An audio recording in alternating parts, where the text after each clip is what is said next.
Youth കോൺഗ്രസിന്റെ വ്യാജ ID card നിർമ്മാണത്തിൽ ക്രൈംബ്രാഞ്ച് അന്വേഷിക്കണമെന്നാവശ്യപ്പെട്ട് ഡിജിപിക്കും മുഖ്യമന്ത്രിക്കും കത്ത് നൽകിയെന്ന് ഡിവൈഎഫ്ഐ സംസ്ഥാന സെക്രട്ടറി വി.കെ. സനോജ്. വ്യാജന്മാരുടെ കൈകളിലാണ് യൂത്ത് കോൺഗ്രസ് എന്നും സനോജ് വിമർശിച്ചു. യൂത്ത് കോൺഗ്രസിന്റെ വ്യാജ ഐഡി കാർഡും അതിൻ്റെ വ്യാജ ഭാരവാഹികളെയും സംബന്ധിച്ചാണ്.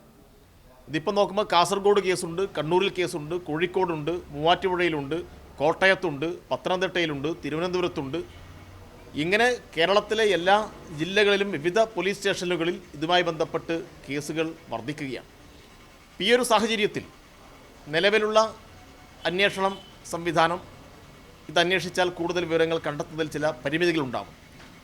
അതുകൊണ്ട് ഡിവൈഎഫ്ഐ യൂത്ത് കോൺഗ്രസിൻ്റെ വ്യാജ ഐഡി കാർഡുമായി ബന്ധപ്പെട്ട കേസ് അന്വേഷിക്കാൻ ക്രൈംബ്രാഞ്ചിൻ്റെ ഒരു സംഘത്തെ രൂപീകരിക്കണമെന്നും ക്രൈംബ്രാഞ്ചിന് ഈ അന്വേഷണം കൈമാറണമെന്നും ആവശ്യപ്പെട്ടുകൊണ്ട് മുഖ്യമന്ത്രിക്കും DGPക്കും ഡിവൈഎഫ്ഐയുടെ ആവശ്യം ഇത് സംബന്ധിച്ച് അറിയിച്ചിട്ടുണ്ട്.